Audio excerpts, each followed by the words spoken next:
the urgency and the positivity, particularly the positivity around the debate, has been missing. It's been very negative. Understandably, it's such a large issue that everyone feels completely overwhelmed by the facts that The royal family is imploding from within, and what's happening behind palace walls will leave you speechless. Prince William has just drawn a line in the sand over Prince Andrew's fate, and the family is now brutally divided. While some royals think Andrew has suffered enough, William and Camilla believe he's gotten off too easy. The gloves are off, tensions are boiling over, and this fight could tear the monarchy apart. Secrets are spilling out, alliances are crumbling, and nobody saw this coming. Prince Harry has returned to the United Kingdom this week for what promises to be a lengthy and significant legal battle. Other people.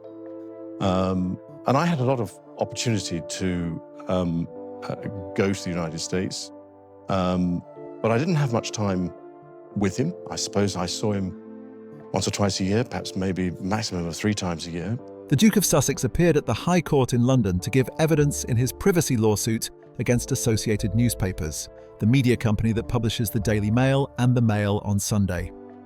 This case represents one of several legal actions Harry has pursued against British tabloid newspapers in recent years, reflecting his long-standing concerns about press, intrusion into his private life.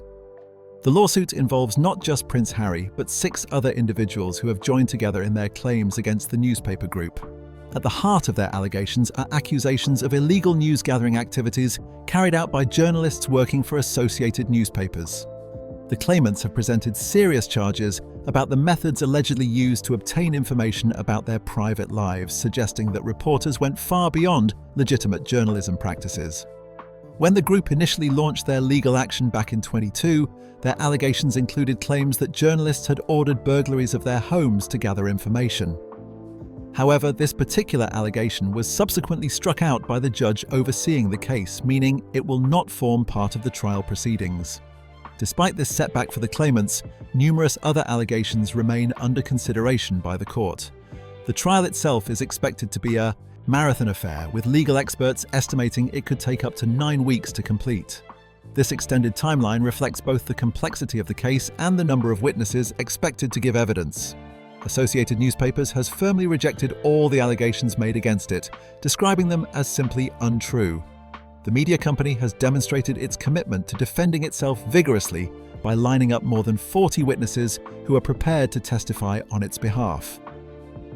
According to statements from Associated Newspapers, these witnesses will provide what the company describes as compelling evidence that the articles in question were legitimately sourced.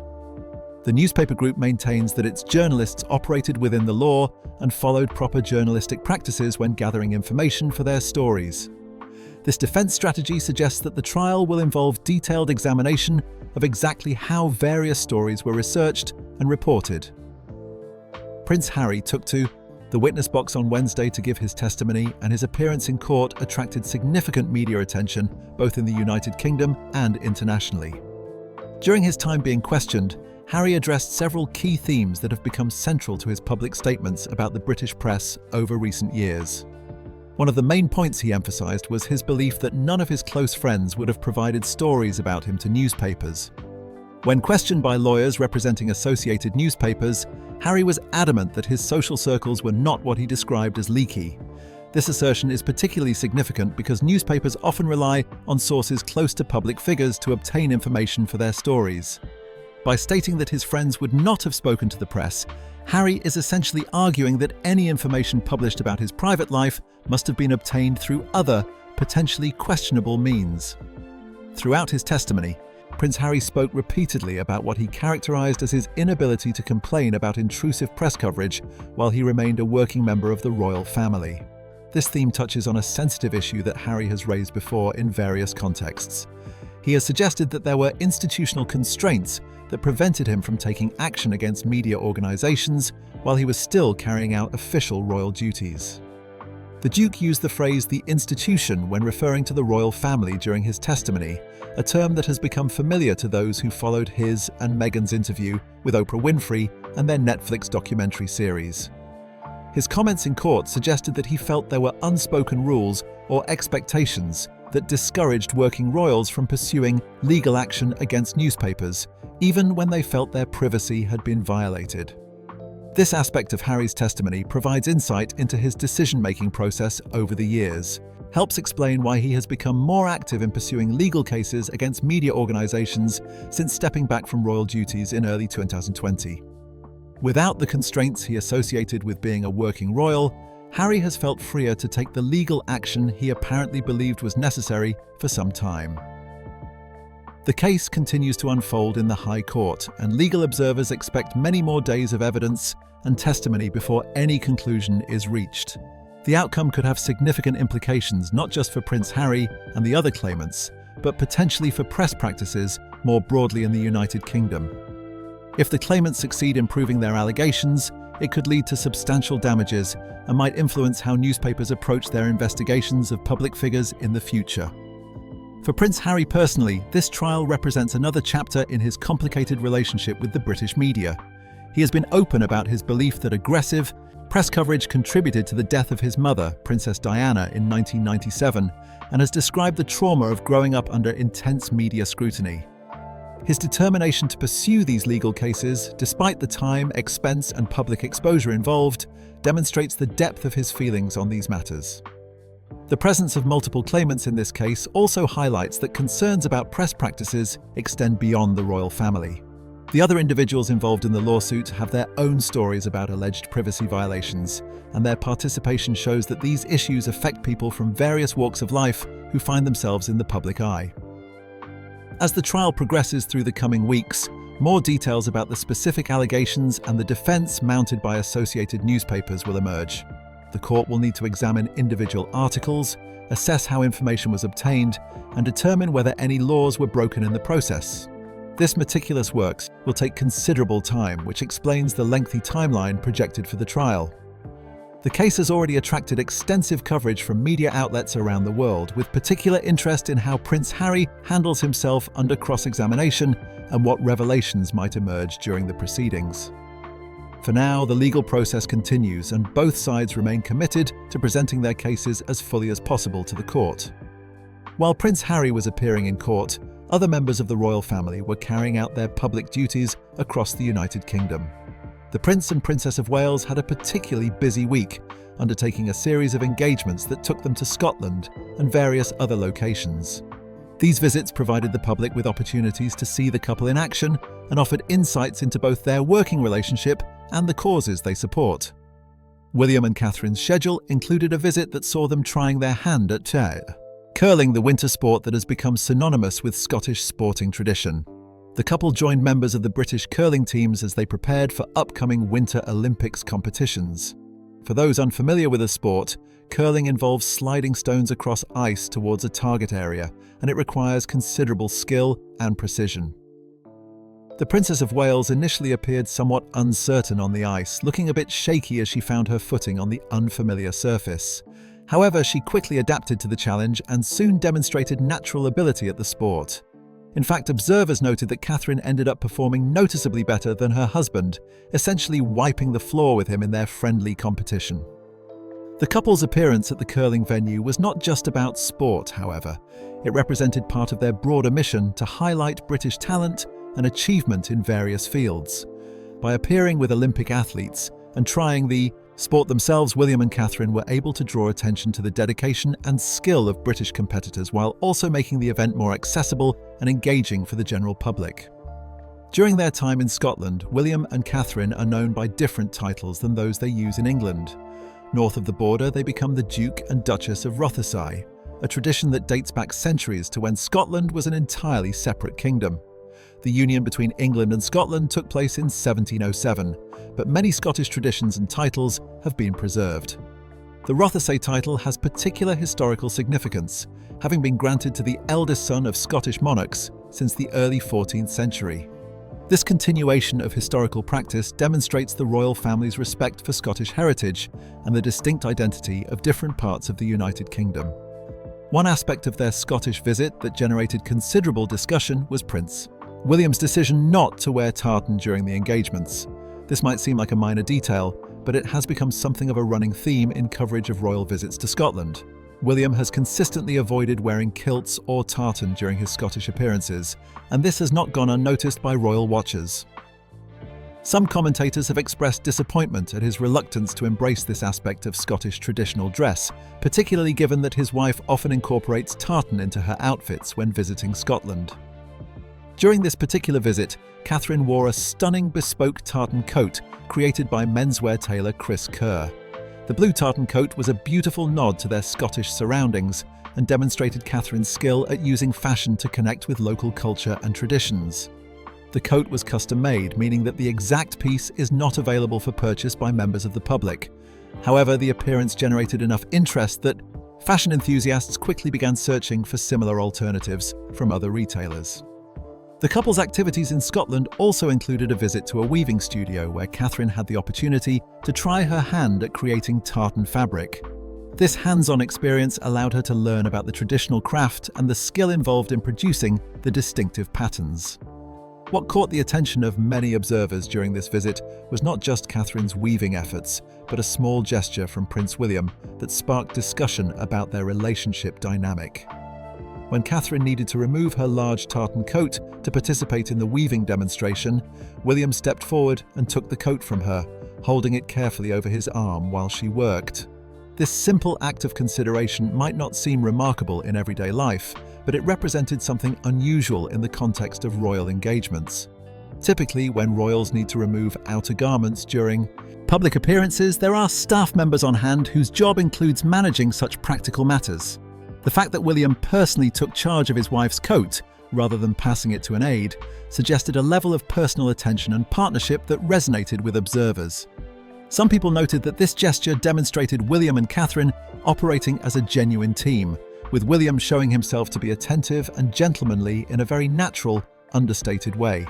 The moment was captured by photographers and subsequently shared widely on social media, where it generated warm responses from people who appreciated seeing this glimpse of their relationship. The couple's Scottish tour concluded with a visit to a community pub, an establishment that represents a particularly Scottish tradition. These community-owned pubs operate on a different model from typical commercial establishments. The profits they generate from selling food and drinks are reinvested back into local community projects rather than going to private owners or corporations. This means that when people enjoy a pint at these pubs, they are indirectly supporting local initiatives such as food banks, community centres, and other social programs. William and Catherine's visit to the pub allowed them to highlight this innovative approach to community support and to meet with local people who benefit from these arrangements. During the visit, William was photographed holding what appeared to be a pint of beer, though close observers of the footage noted that he seemed to take only the most minimal sip, if any at all. This sparked some light-hearted speculation about whether William was perhaps observing Dry January, the popular tradition where people abstain from alcohol during the first month of the year. There was also discussion about whether the drink was actually beer at all. Some suggested it might have been cider, which would be significant because William is known not to be a beer drinker. If it was indeed beer in the glass, that would explain his apparent reluctance to drink it. This attention to such minor details might seem excessive, but it reflects the intense level of scrutiny that royal family members face during public appearances. Every gesture, every expression, and every action is analysed and interpreted by observers looking for insights into their personalities and preferences.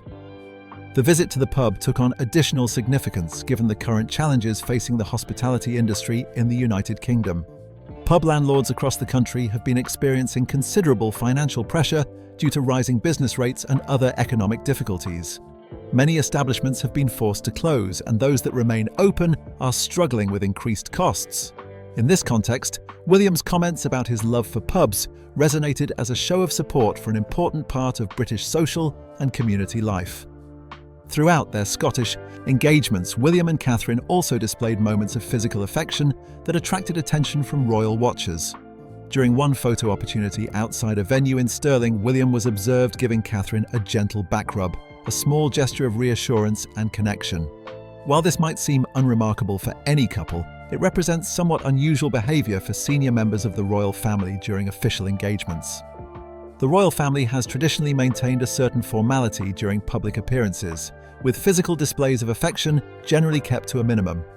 The fact that William and Catherine felt comfortable enough to share these small, intimate moments in front of cameras and crowds suggests both their strong relationship and a more relaxed approach to royal protocol than previous generations might have adopted. These moments humanize the couple and make them more relatable to ordinary people who see their own relationships reflected in these small gestures of care and attention. While William and Catherine were busy in Scotland, King Charles and Queen Camilla were also maintaining active schedules with engagements across different parts of the United Kingdom. The royal couple began their week in Edinburgh, where they participated in separate events that highlighted causes close to their hearts. Queen Camilla's engagement took her to the offices of the Beano, the iconic British children's comic that has been entertaining young readers for generations. The Beano holds a special place in British popular culture, having been published weekly since 1938. Its most famous character, Dennis the Menace, has become a national institution in his own right, representing a particular brand of cheeky, mischievous childhood that resonates across generations. During her visit, Queen Camilla had the opportunity to meet this notorious cartoon character and even found herself immortalized in the comic strip itself. The Beano artists created a special illustration featuring the Queen, and by all accounts the likeness was quite flattering, perhaps even giving her a slightly more svelte waistline than strict photographic accuracy might suggest. The Queen also tried her hand at drawing some of the Beano characters herself, demonstrating a skillful touch as she sketched Gnasher, the spiky-haired dog who serves as Dennis the Menace's faithful companion. This hands-on participation is typical of Camilla's approach to royal engagements. She has consistently shown herself willing to get involved in activities rather than simply observing from a distance, which helps create more memorable and meaningful visits. The purpose behind this light-hearted engagement was actually quite serious. The visit was designed to publicise the National Year of Reading, an initiative aimed at promoting literacy across the United Kingdom. This cause has become a cornerstone of Queen Camilla's public work over many years. She has spoken passionately and consistently about the importance of reading, particularly for children, and has worked to support various literacy programs and organisations. During the Beano visit, Camilla made some interesting comments that attracted attention from observers trying to interpret her meaning. She praised reading in all its forms, including comics, and made a reference to anything that could help thwart what she called infernal machines. Some commentators interpreted this as a criticism of artificial intelligence, which has become an increasingly prominent topic of discussion and concern in recent months. Others suggested she might have been referring more broadly to screens and digital devices, expressing concern about children spending excessive time on phones, tablets, and computers, rather than engaging with physical books and printed materials. The ambiguity of her comment left room for interpretation, but the underlying message was clear, regardless of which technology she had in mind. Camilla believes strongly in the value of traditional reading and is concerned about anything that might discourage young people from developing this crucial skill. Her commitment to literacy stems from her understanding of how fundamental reading is to education, opportunity, and personal development. While his wife was promoting reading, King Charles was engaged in a rather different activity, though one equally tied to Scottish heritage and culture. The king visited a whiskey distillery where he was offered a taste of an exceptionally expensive bottle of Scottish whiskey, valued at approximately £1,800. Charles accepted the offer and sampled the premium spirit, though he made a humorous observation about the experience. He noted that one of the disadvantages of such tastings is that photographs of people drinking alcohol are rarely particularly flattering. Anyone who has seen pictures of themselves caught mid-sip from a glass can probably relate to this concern. The King's whiskey tasting was part of his ongoing efforts to promote Scottish enterprise and traditional industries. Scotland's whiskey production represents a significant part of the country's economy and cultural identity, and royal support for these industries carries symbolic importance. By visiting distilleries and participating in tastings, Charles demonstrates the value placed on preserving traditional Scottish crafts and businesses. After their Scottish engagements, the King and Queen travelled south to London and other parts of England for additional appearances. Charles undertook several private audiences at royal residences, meetings that form an important but often unseen part of his role as monarch. He also participated in a public environmental breakfast event with the President of Indonesia, reflecting his long-standing commitment to environmental causes and international cooperation on climate issues. Queen Camilla, meanwhile, visited a domestic abuse centre in Gloucestershire, in the west of England. This engagement represented a continuation of work that has become central to her public role over more than a decade.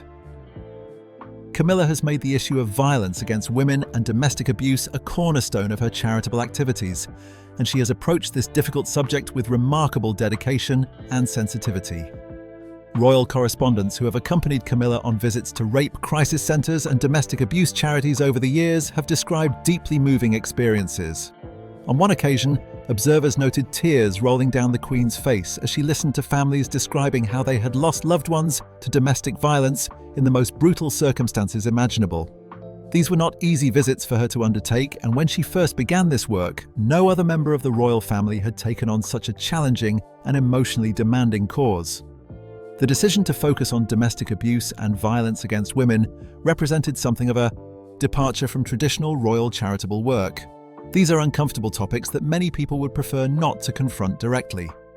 However, Camilla recognized both the scale of the problem and the difference that royal attention could make in raising awareness and supporting the organizations working on the front lines of this issue. She has made a public commitment to visit as many domestic abuse charities and centers as possible around the country, using her platform to shine light on their work and the experiences of survivors. The particular centre she visited in Gloucestershire had come to her attention after she met someone connected with the organisation at a garden party the previous year. True to her word, she made it a priority to include this visit among her first engagements of the new year. While the royal family was carrying out these various duties, a new popularity poll was published that provided insights into public attitudes toward different members of the Merceds, Windsor family. These polls have become increasingly common in recent years, and they generate considerable discussion about the standing of various royals in public opinion. The latest poll produced some interesting results that surprised some observers. Prince William came out on top as the most popular royal, edging slightly ahead of his wife Catherine. Both scored approval ratings in the 70s, indicating very strong support from the British public. The fact that William came first rather than Catherine represented something of a departure from recent trends, as Catherine has frequently topped such polls in the past. Exactly why William came out ahead this time is difficult to determine with certainty. It may simply reflect the natural fluctuations that occur in these surveys, or it could relate to recent positive coverage of his activities. What seems clear is that both William and Catherine enjoy remarkably high levels of public approval and are seen as the future of the affairs. Monarchy by many people. The poll results for other family members painted a more mixed picture.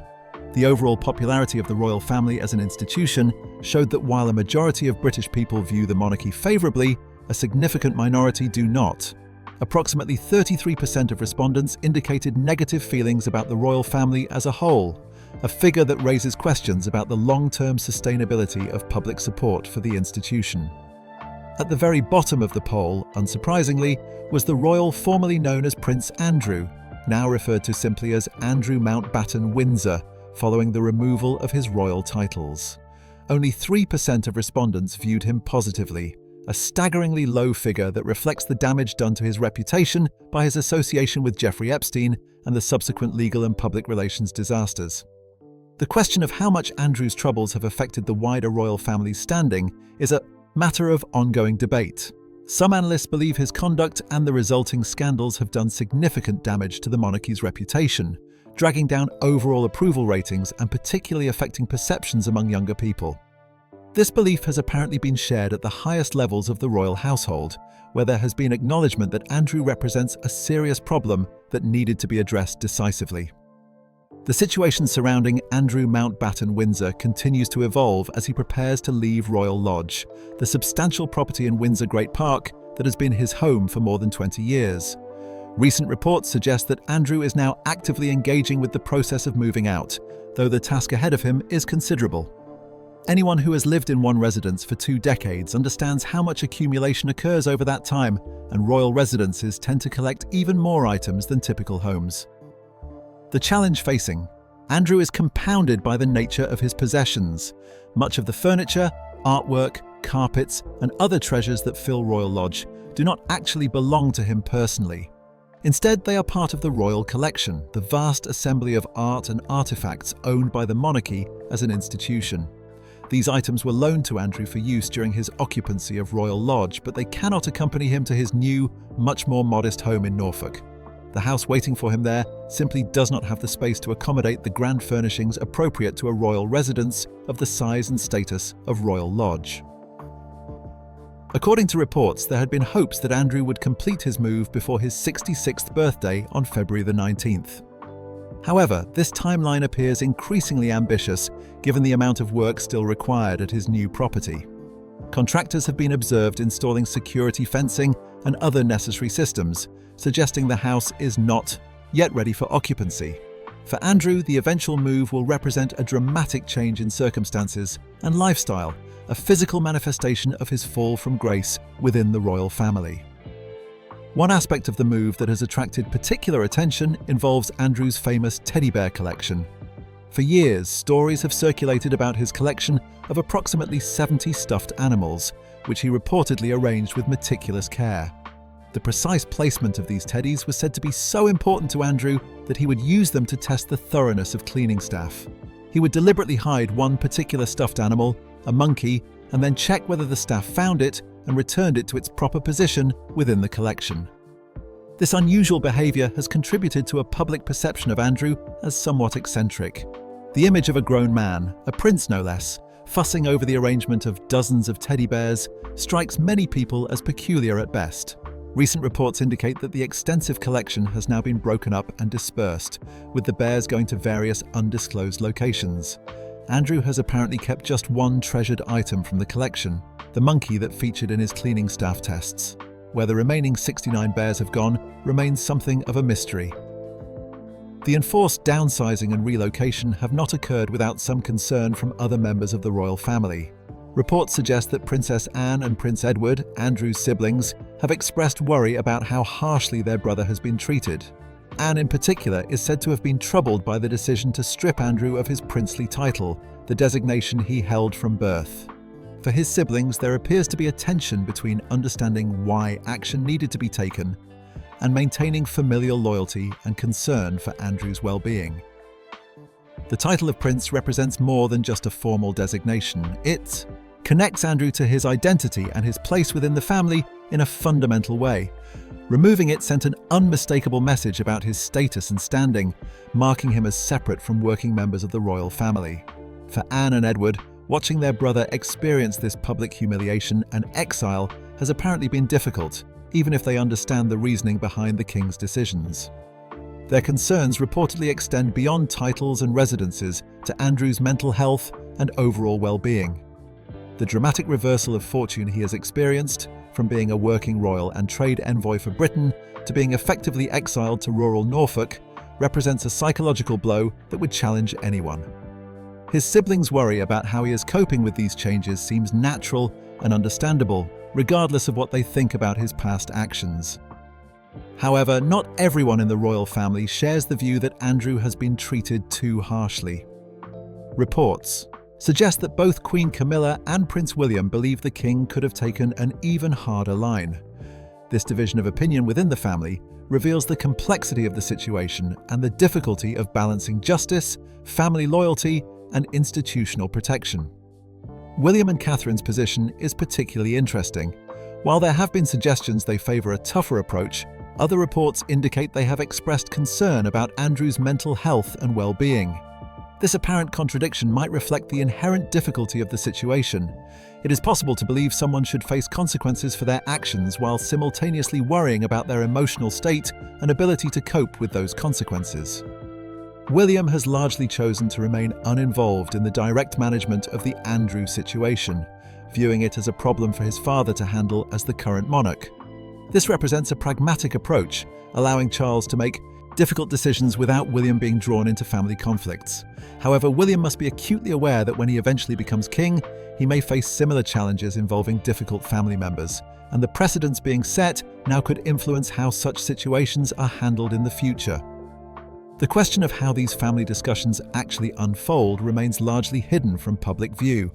In previous generations, Prince Philip served as the head of the family in practical matters, making key decisions about family issues while the Queen focused on her role as monarch. King Charles now combines both roles, serving as both the sovereign and the family patriarch. This concentration of authority means Charles bears sole responsibility for decisions about Andrew's future, though he presumably consults with other family members. Adding another layer of complexity to the situation are reports about Princess Eugenie's relationship with her father. Some accounts suggested she had completely cut off contact with Andrew, disappointed by his failure to publicly apologize to victims of Jeffrey Epstein. Given Eugenie's work with the Anti-Slavery Collective, a charity focused on helping trafficked women, the issues surrounding her father's association with Epstein hold particular significance for her. However, more recent reports suggest the situation is more nuanced than a complete severing of ties. While Eugenie may be maintaining some distance, there are indications that contact continues at some level. What does appear clear is that both Andrew and his former wife Sarah Ferguson are making conscious efforts to avoid being photographed with their daughters in public. This strategy aims to protect Beatrice and Eugenie from being tainted by association with their father's scandals.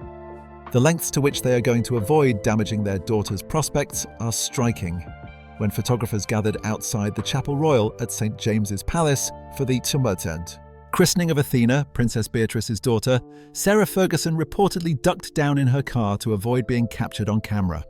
This dramatic gesture illustrates how seriously the family takes the need to shield Beatrice and Eugenie from negative associations. Andrew himself encouraged both his daughters to attend the Christmas gathering at Sandringham, even though he did not attend himself. This decision reveals something important about his thinking and priorities. Despite his own isolation and reduced circumstances, Andrew clearly wants his children and grandchildren to maintain their connections with the wider royal family. He understands that their future well-being and standing depend on preserving these relationships, even if it means accepting his own exclusion from family events. The location Andrew will soon call home in Norfolk represents a dramatic departure from the grandeur of Royal Lodge. The property is far more modest, and Andrew will need to adjust to a lifestyle very different from what he has known. Questions remain about how he will occupy his time once the move is complete. He has few connections in the area and limited options for social activities. Some observers speculate he may spend considerable time abroad, where he might receive a warmer welcome than he would find in Britain. Amid all the family drama and difficult transitions, there was one piece of genuinely happy royal news during the week. Flora Vesterberg, formerly Flora Ogilvie, before her marriage to Swedish financier Timothy Vesterberg, announced that she and her husband are expecting their first child. Flora works in the art world and remains active on the London social scene. The baby will be the first great-grandchild of Princess Alexandra, a beloved cousin of the late Queen Elizabeth, who is now quite frail but will undoubtedly be delighted by the news. Princess Alexandra holds a special place in royal history, having been a working member of the family for many decades and earning great affection from the public. Her connection to the late Queen as a first cousin means that Flora's father is a second cousin of King Charles, making the family connections complex but genuine. The announcement of a new baby represents the kind of positive royal news that offers a welcome contrast to more difficult stories about family conflicts and scandals.